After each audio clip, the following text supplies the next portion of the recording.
And we will share everything, share the recording afterwards. So I think I've let everyone in. So basically, how can L&D professionals cut through the AI noise? That is one of the questions we were asking. So at Insights Media, we ran some research at the tail end of last year, and it was with 100 L&D managers and 10 learning leaders, and it was asking them what influences them in the market. And the reason we're asking that is because it's pretty much because of the AI agenda. And that research has led us to kind of think a bit more broadly about AI. And what I wanted to do was just share some of the data from that research very briefly. But before I do that, I would like to ask you one thing. So please bear with me for 1 second. Can you see a poll, everyone? All I wanted to do is get a very quick sense check of finding the right information to help you in your work and it's very binary, and you have to forgive me for that, but I think it's a snap poll, and some of you might have no problem with this, and some of you might find it more challenging. Let's see. That's great. Right. I think pretty much everyone has answered, and yeah, so 81% of you find it challenging, 19% no problem at all. So thank you for that. And I think that might actually just be fairly indicative, and I'll ask Jon to come back on that for most of us. So let's go on. Oh, wait a minute, got a few problems here. That way, right? So.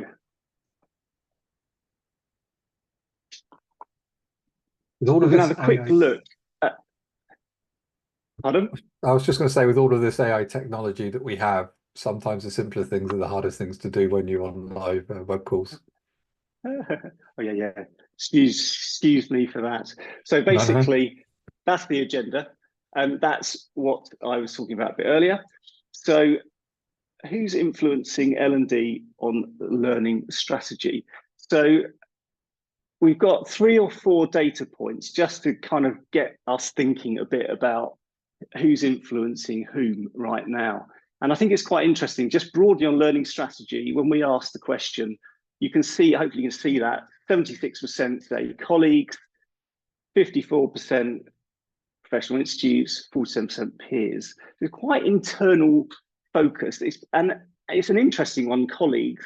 And it's interesting that vendors are quite a long way down the list. Consultants aren't as important, but institutes, colleagues, peers are. That's for learning strategy.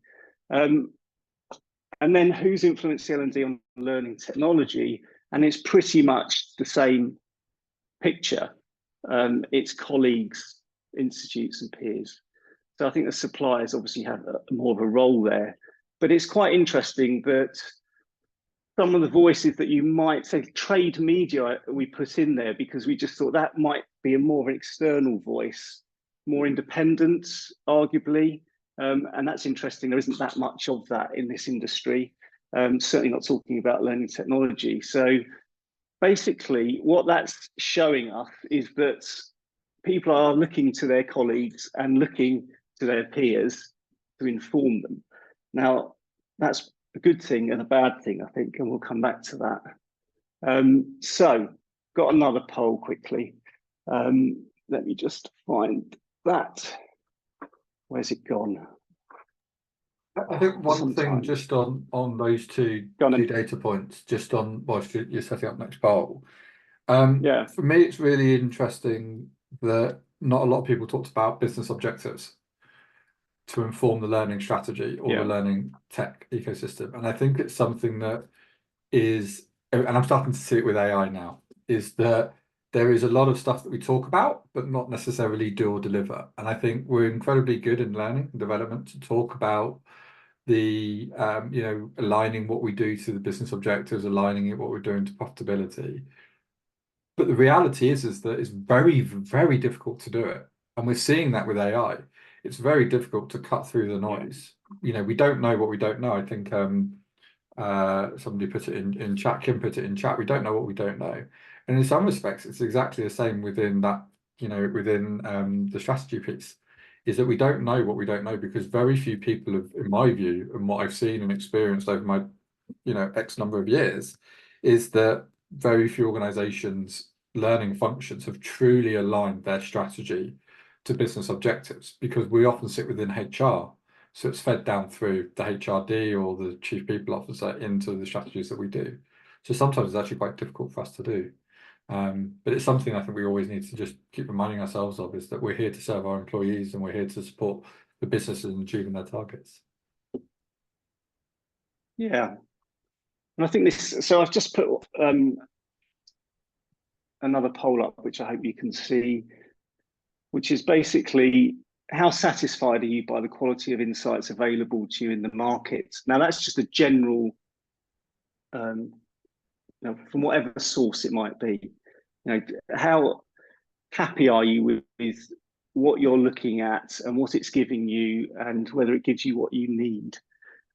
If you know what you need, that's the other question, I suppose, John, to your point. It's fast-moving, emerging technologies make it quite hard to know. It's the old golden bullet conversation that everybody keeps asking me, what's the best AI solution out there, or who's doing the best stuff? And my first question back is around what topic, what area, what approach? Because there's no golden bullet, there's no single nugget of information out there that's going to change your world, unfortunately. And I think for me, it's always making sure that you do have a diverse portfolio of where you get your information from, and to explore and learn. And I've been on these type of calls where there's been a couple of hundred, and there's I personally prefer having 18 on a call, because we're able to actually have conversations, people are able to come off mute, ask any questions they want to that's personal to them. I ran a workshop recently, and the workshop was more generic, and everyone walked away and said, great, but how do I do it? And I think the more one-on-one or the smaller group conversations that I had, the better, because we're able to share between ourselves insight and opportunities that we see, not just across AI, but across a lot of other things. Yeah, I think that it's interesting that, for everyone here today, mostly satisfied, neither satisfied or dissatisfied. So, it's kind of, I don't know whether you would agree with this, John, but I think it's, in some senses, it comes back a bit to that. We don't know what we don't know. But the point is, you can follow some people in the market right now, and it feels like if you're not on it and you're not making decisions already, you're going to be massively left behind, and it's going to be deeply problematic. So I think that, I don't know if it's hard not to feel some kind of angst at if you look in certain directions for information in this market. So thank you everyone for sharing that. And Andreas, we'll come back to that point. I think hopefully John will have something to say about that. So if you've got any questions or thoughts right now, please put them in the chat, but we'll turn it into more of a conversation in a second. So that's kind of our research. The reason I asked that question is because, our research showed that there was a kind of not overly satisfied levels of satisfaction, high levels of satisfaction for the quality that's available. I thought it was quite interesting when we looked at what insights into AI in learning would you like to see from vendors. And I think this is quite an interesting one, because I've been challenged on this already by someone around the fact that, well, no one, and this is something that we talked about, John, before we were live today. I think this idea of, at the moment, there's competitive advantage in not, if you're a vendor, in not talking about what you're doing. So, and there's also some competitive advantage in terms of how it's being used. So that idea of finding out how it's being used might actually be quite difficult. And also customer case studies will emerge, but they may not be emerging quickly enough. And also, will they all just be based on ChatGPT being plugged in to the platform? And I think that the roadmap one is really interesting, and ethics and bias as well. So that's kind of what our research was telling us. Well, I mean, Jon, just a quick reflection on that. What is that? What you're seeing when you're talking to people in the market? I think I think the first point to say is that nobody is behind. Nobody is losing out. Nobody is missing information. There's this fear of FOMO that you might get when you see stuff online that you might have missed something. So you're spending more time looking at LinkedIn, trying to identify any trends coming through. A recent study highlighted through BCG that 40% of companies aren't doing anything around generative AI yet. 50% are then just piloting something as one pilot.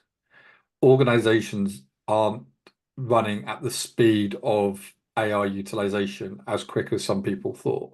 So the notion that you're behind isn't there. It makes no difference. Every journey that you're going on, whether it's you, your team, or your organization, is very, very different. In the same piece of research, actually, just kind of building upon, the challenge that we are having around trying to identify use cases.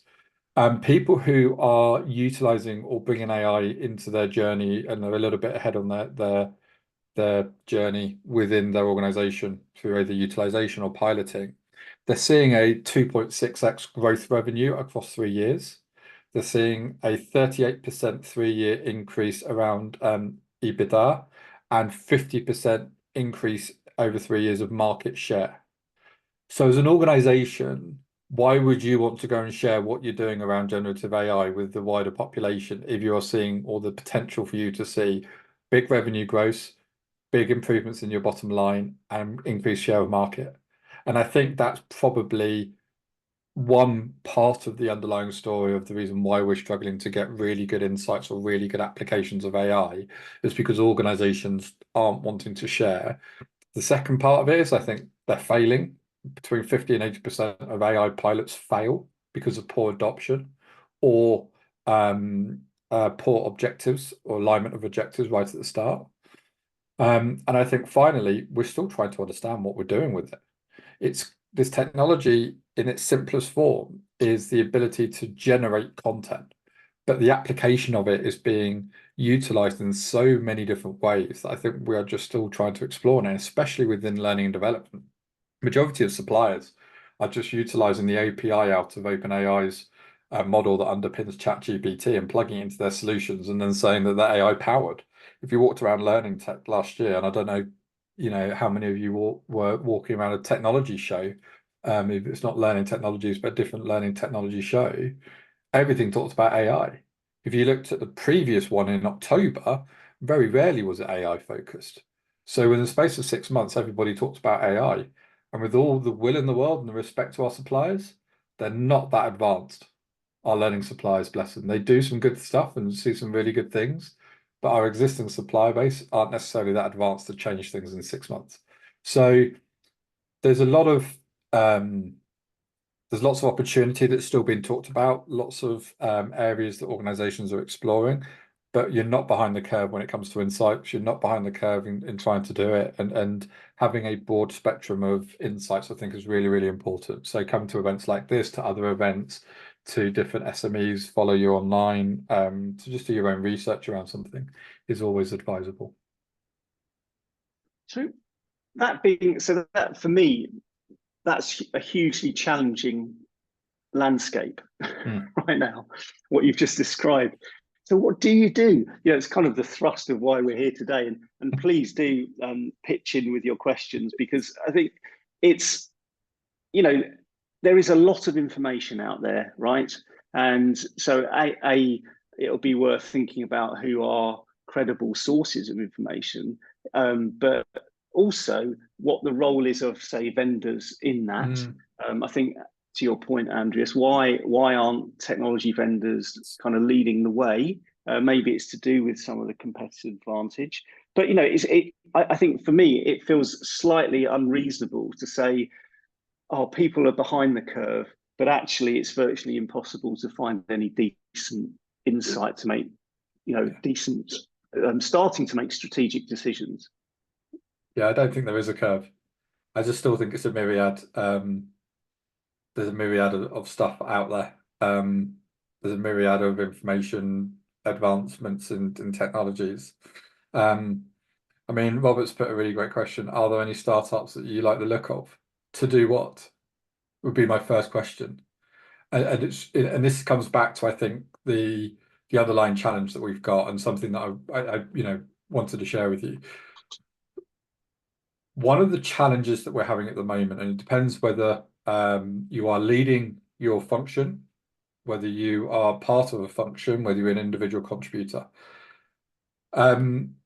If you are leading your function, you are looking at how you can drive efficiencies, productivity gains through the utilization of generative AI in your flow of work, essentially. So you're looking at different suppliers that are out there. And I think for me, I would be looking at the individual projects that you're working on and how potentially, well, if you do need a supplier to come and support you with that project, is there an AI supplier that's out there that has some really robust technology that underpins it, that can support you in delivering against that project?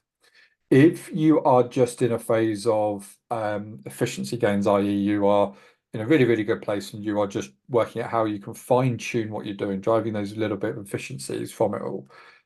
First step, and this also comes into if you're an individual contributor, identify some really heavy tasks that you do.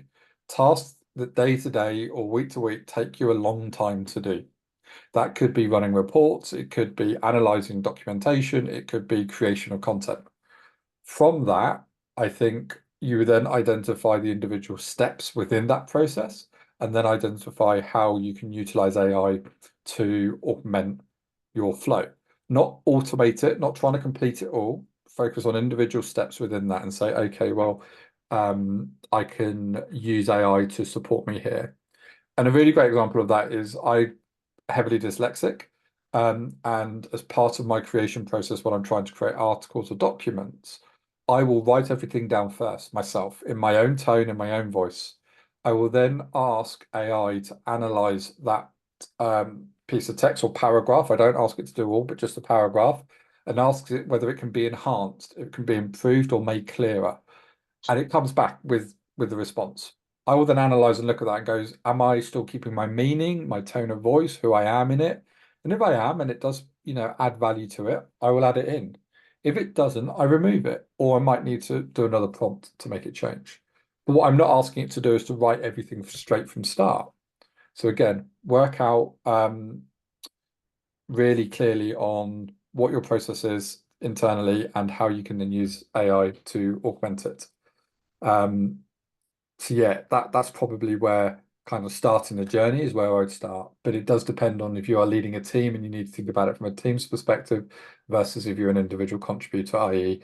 you don't have a team, but you're wanting to use AI in your flow of work. Okay, so I'm just picking up on that, John. I think Roy's got a question there from a vendor perspective. Can you see that? As a learning vendor, the opportunities are endless, but developer time isn't.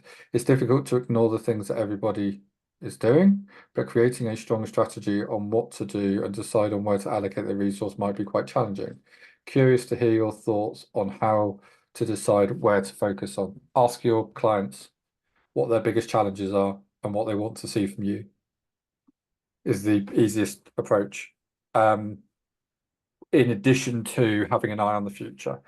Learning platform vendors, I'm very fortunate. I've got an ML DevOps and a chief data scientist as two mentors. I explained the concept, and they're not in the learning industry, and I explained the concept of a learning management system to them. And they challenged me back and asked me, well, why have you built a learning management system? It's just a database with an intuitive front end on it, essentially. And I kind of think that's what we need to do around learning platforms and learning tech, is to really challenge what problems are we truly solving in our organizations with them.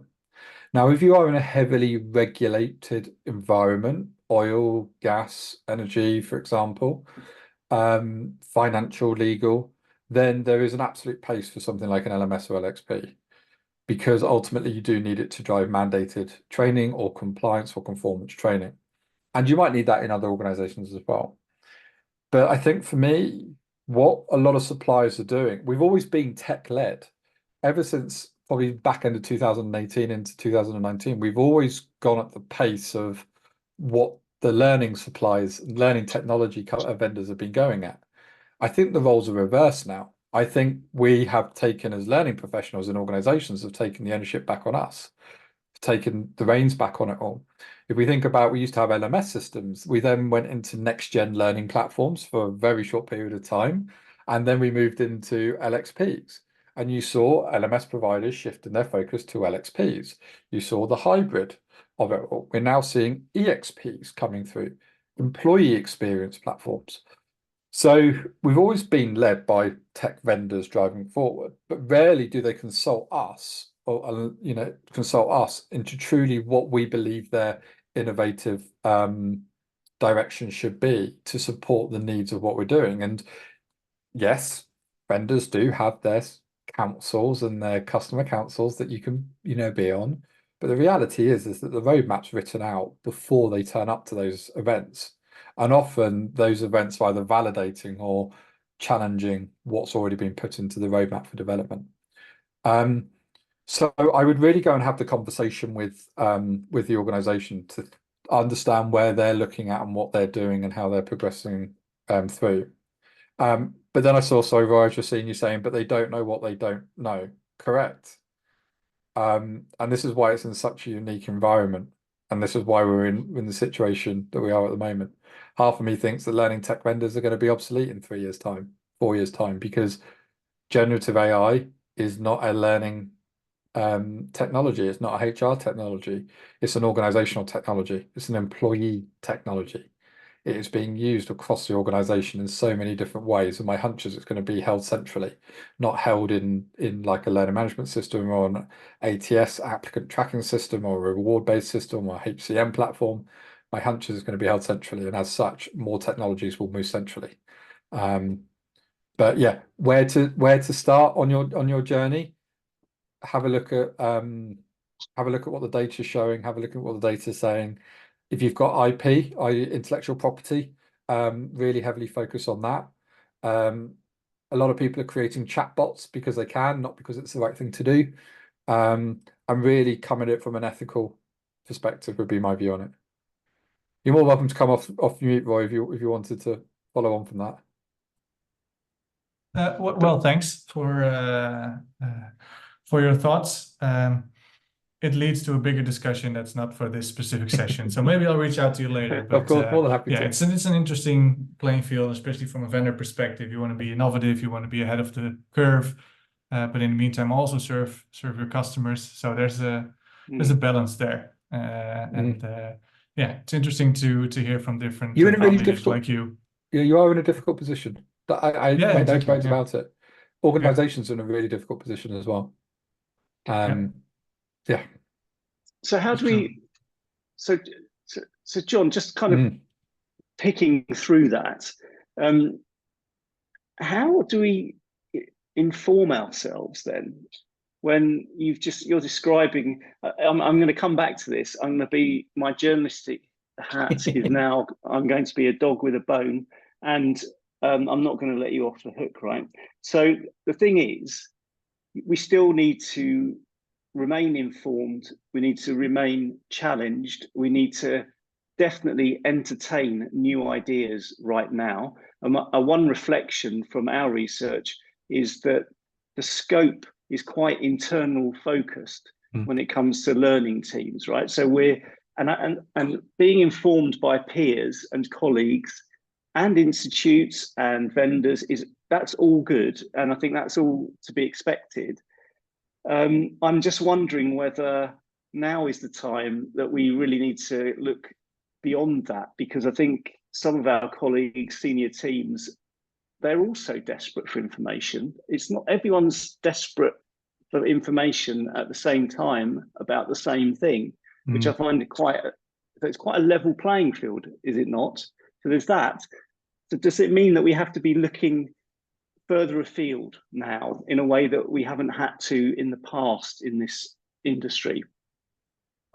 So I think it's a really great question. The opportunity that AI presents to us to really take the ownership of the adoption side of it, to drive through the utilization of AI at an employee level for L&D is huge. I think we're in a very unique position because we've been doing it for the last 20 or 30 years.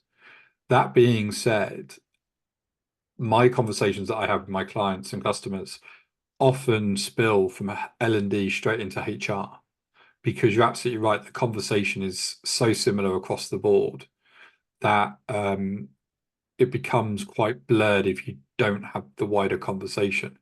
Content creation is a great one.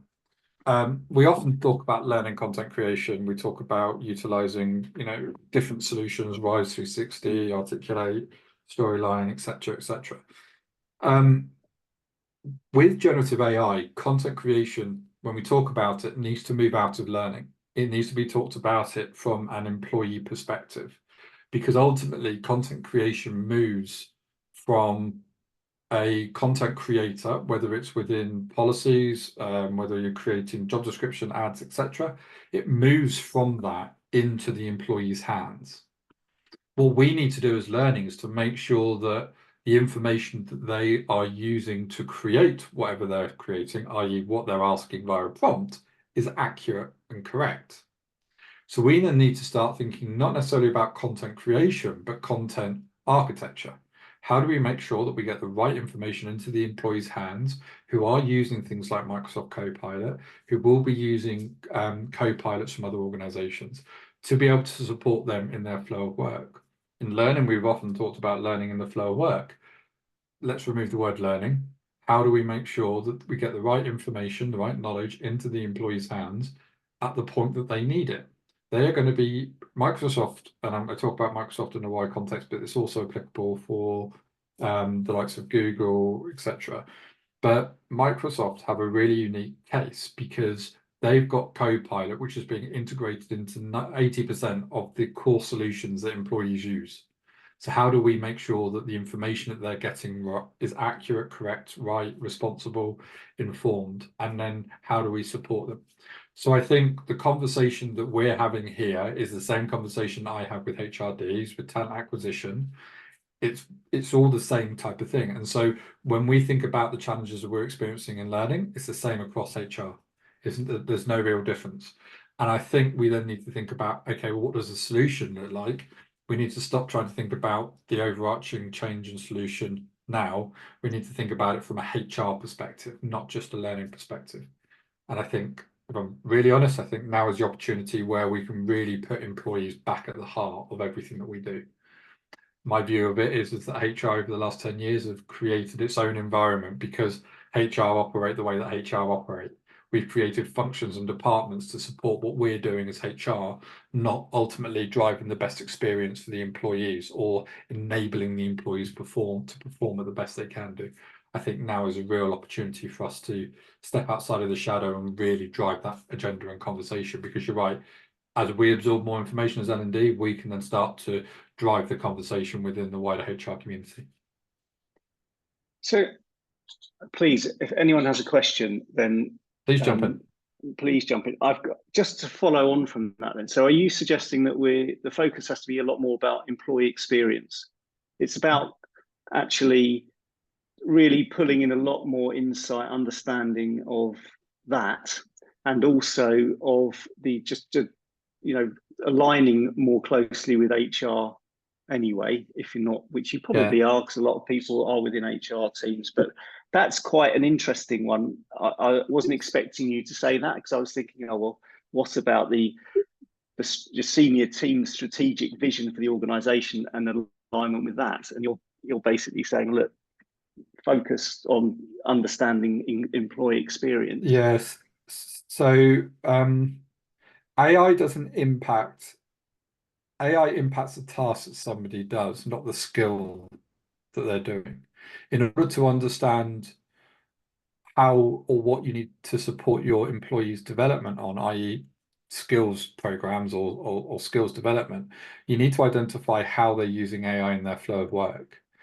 And ultimately that then drives, okay, well, if they're using it in this way, then this is the skills or the behaviors that we need to adopt or change or support or evolve.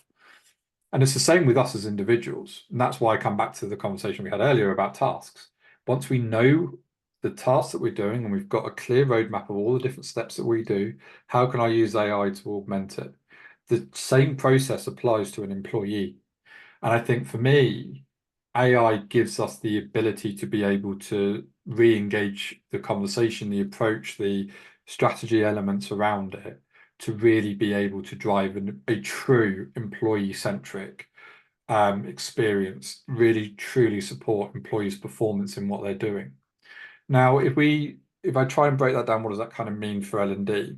If you think about just splitting us as individuals and as humans and the processes and the architecture and the infrastructure that sits within the organization, I believe that AI will fundamentally transform the structure, the architecture around it all. There's going to be a natural evolution that we're going to go through that's going to evolve these areas. But the human side of it is fundamentally important for AI. AI is just a technology, and in order to enable and adopt and drive that and to drive the business performances that I talked about, we still need the human side of it all. So I think what we need to do is think about redesigning our processes and how we operate and how we work, whilst keeping in mind that we have some amazing capability and skill sets and knowledge and intuition and agility and through our humans, through yourselves who are on the call, not necessarily try to merge those two together as you go through this. Does that answer your question? It does. I think it's quite interesting in terms of, so I'm thinking about the information that, getting to the signal. And I think what I'm hearing at the moment is staying very close to the people that really matter to what you're trying to achieve. So whether that's HR internally and actually vendors too. So it strikes me that this is a far more direct relationship potentially than it has been in the past. That's what, so it's a really getting your hands dirty, talking to people, staying very close to them, which I would imagine everyone is doing to some extent. What for me, the question I then have is, well, how does that, in terms of stuff that's put out in the market, how does it relate to all of that? That's the thing, because there's like at the moment, there are just endless research reports about, what some new kind of finding about what generative AI is doing in the workplace. It's just every other day there's something. Yeah. What do we do with that to inform those conversations? What is your view on that? Because it's just like, actually, are there certain sources we need to be keeping an eye on or not? Yeah, so one of the best resources I generally tend to look at is the Alan Turing Institute. They're the independent body that sits behind a lot of the government's ethical, the UK government's ethical considerations, but they also operate in a global. And that's obviously back of Alan Turing, who did the Enigma code breaking. They have some really, really informative, and they're non-partisan, non-biased. They're really, really good. And I'm very fortunate that I've worked very closely with a lady called Dr. Vari Atkin, who's an ethics fellow, who's really kind of focused on it all. With regards to the wider intel, I mean, Gemma's obviously prompted it as well in the chat. There is a lot happening. AI is impacting society. Apple announced Apple Intelligence, which is going to be, a AI assistant for me on my personal devices. AI is getting interwoven into the way we're doing. One of the things to consider is not necessarily start going out and doing anything differently, that you're doing at the moment, and just absorb and understand. And if there's a really interesting article, read it. And if you follow a few different people online, read up on that. on average, I get in the region of about 30 emails a day with new bits of innovative research or insights that come through from a range of different sources. It's got to the point now, there's about 3 or 4 of them I read and the rest I delete. Not because I don't value what they've created, but there's just so much information out there that even myself, I get really, really overwhelmed.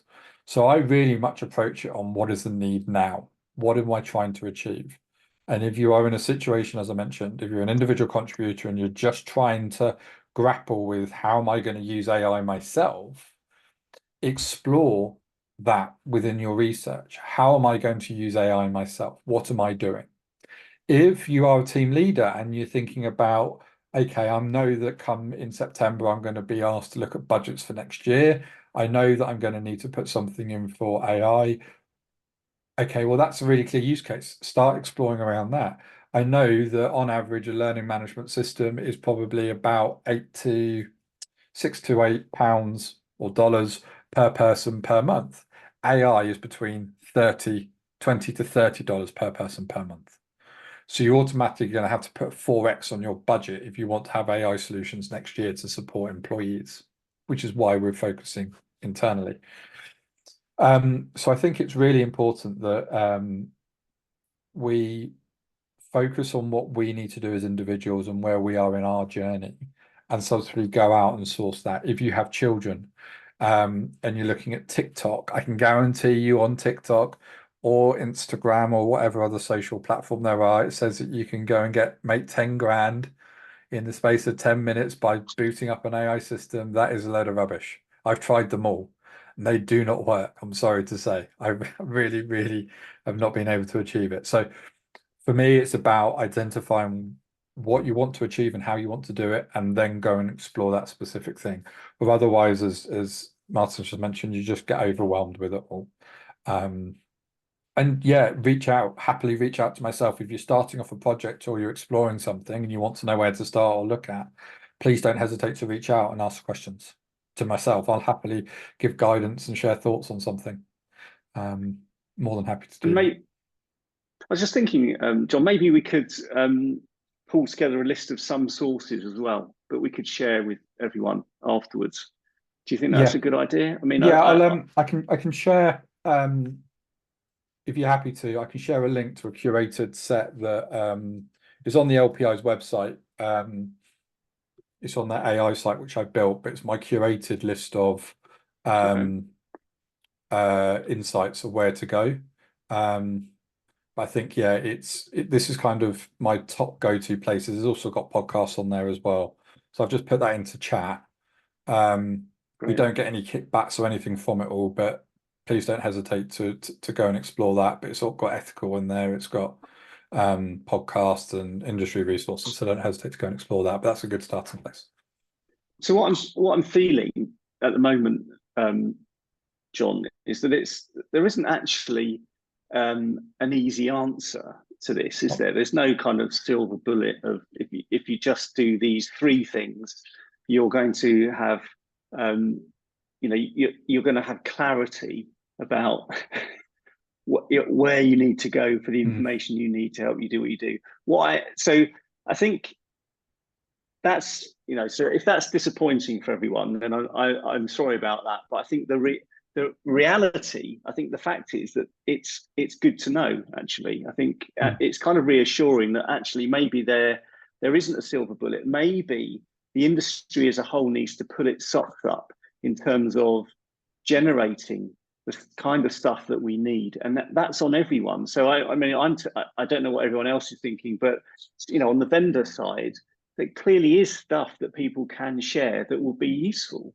I think it's got to be thought through in terms of what that is. But actually, if you're talking with your customers and you're understanding their requirements and the things you're supporting them with, then it's probably worth being able to share some of that insight with other customers or other prospects. So I think that feels to me like it's time to be very pragmatic and focus in on that. What am I working on currently? What are the challenges that I've got in front of me, and really dig into those rather than taking just a massive broad approach. Like you said, if you're getting 30 emails a day and you're actually only reading 4, then there's quite a lot of filtering going on. Sorry, someone was going to say something there. Oh, were they? Andres, would you like to just ask Jon about that?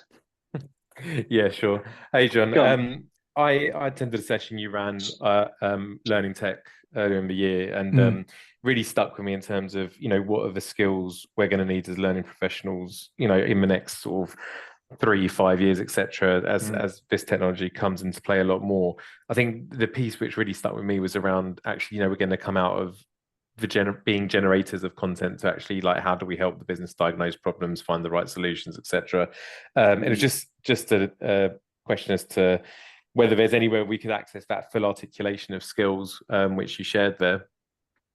Drop me an email on LinkedIn and I can PDF the presentation and share it with you. Amazing. Thank you so much. Nice.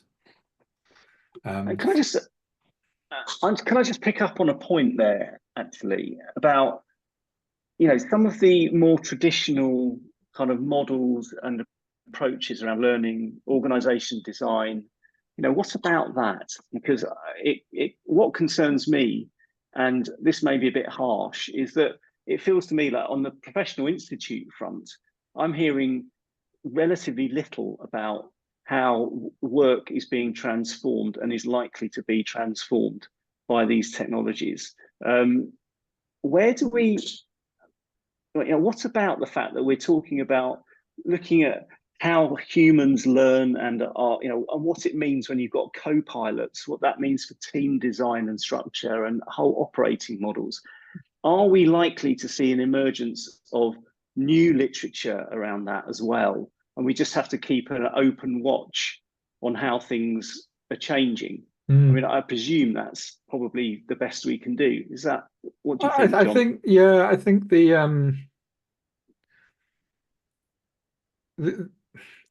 it's a really difficult one, because the way somebody works, the way that they do their tasks, their daily activities, their jobs, will be enhanced or evolved or will change over time because of some sort of generative AI solution or wider AI solution coming into the organization to support them pushing and driving that forward. For me, the human side of it is hugely important. If you think about the 70-20-10 model that's been around for a good few years, whether you like that model or not, if you think about 70% of work or learning is on the job, for me, that would fundamentally mean that we need to completely redesign how we're going to operate and work. Because if we're saying that actually the employee is going to be learning how to use AI at an employee level when they are playing with Copilot or engaging with a AI solution, same with yourself, we need to then think about how we can support them in maximizing their performance and their experiences in using that piece of technology. So I think there will be more research around it. There is more work I'm seeing around the human side of it all. I'm working very closely with a behavioral scientist and a psychologist to understand what does that actually look like and mean. I don't see the human-centric capabilities being revolutionized. I see different capabilities coming to the forefront that are going to be needed to support this transition that's going to happen, this natural evolution that's going to happen into this AI world. I think it's more of the technical and task-based activities which are going to be changed quite a lot, and it's about how employees navigate that and how we can support our employees in navigating that. But I do see there being more focus and more conversations around the adoption side of things. Okay. And does anyone else have any more questions? If you do, now's your chance. Or we've got Jon before he switches his radar off up on the moors. I'll send everyone the reports that we were talking about, and I'll put that link in as well that you've shared, Jon. If we don't have any more, can I leave it with one final thing before I thank you and thank you all. So what's your advice? You know, what, just if you're going to do one or two things that you would say, you know, so that you know your stuff when people come to you in the organization and they're kind of challenging you a bit around this, what are the one or two things that you'd recommend doing to make sure that you sound like you know what you're talking about? Ask as many questions as you can. I think for me, it's really important to identify why you are wanting to explore the utilization of AI. What is it you're trying to achieve? What is the outcome? What are the objectives? What is the impact you want to see? How is this going to impact the performance? But that why is really, really important. And subsequently, that should be the guiding star that you go off. There's no difference in probably the conversational thought process that you go through now around trying to identify what learning objectives are, to identify what impact you want to see. The type of conversation is the same conversation. It's not different or new. The only difference would be is that the solution would incorporate a generative AI solution or generative AI element within that process. And then the other part of it, I just want to reiterate, is that you are not behind the curve. You are not missing anything. You are not, you know, there's a lot of people talking about a really good game online. Just let them talk a really good game online, because every single person's journey that I've spoken to is different. And so please be assured that you are not missing anything. You are not losing out on anything by not going on LinkedIn this week or not reading an article or a document or anything like that. But just be mindful that and be really clear on why you want to start bringing AI into what you do or what you want your teams to do. And then over time, there'll be more research, more understanding around the wider organization-based conversations about how it's going to impact the flow of work and et cetera, et cetera. But for now, if you want to have that type of conversation, don't hesitate to reach out to me, reach out to Martin. I'll happily have that about what the future could look like if you wanted to go down that. But as an individual, work out how you want to bring it into your flow of work and the why. That's great. Thanks, Jon. Thanks for being here today and spending your time with us. And thank you, everyone. I hope that it's been of interest and you've taken something away. I think, you know, my final words would be, you know, don't panic. It's okay, isn't it? I think, you know, and actually, it's one of those periods, unlike any other period, where we're all finding our way together. So this idea of just asking good questions of whoever you need to ask them seems like a very, very good pragmatic approach. So, and I didn't expect you to say that, Jon. So thank you for your thoughts today. And thanks, everyone. We'll send you a recording and the link. I'll stay on for the next 5 minutes. If anyone wanted to have a quick catch up for the last 5 minutes, more than welcome to. Ask any question you may want. It's absolutely fine. But cool. So about my AI strategy, Jon. What are you trying to achieve? What's your objective? I knew you'd say that.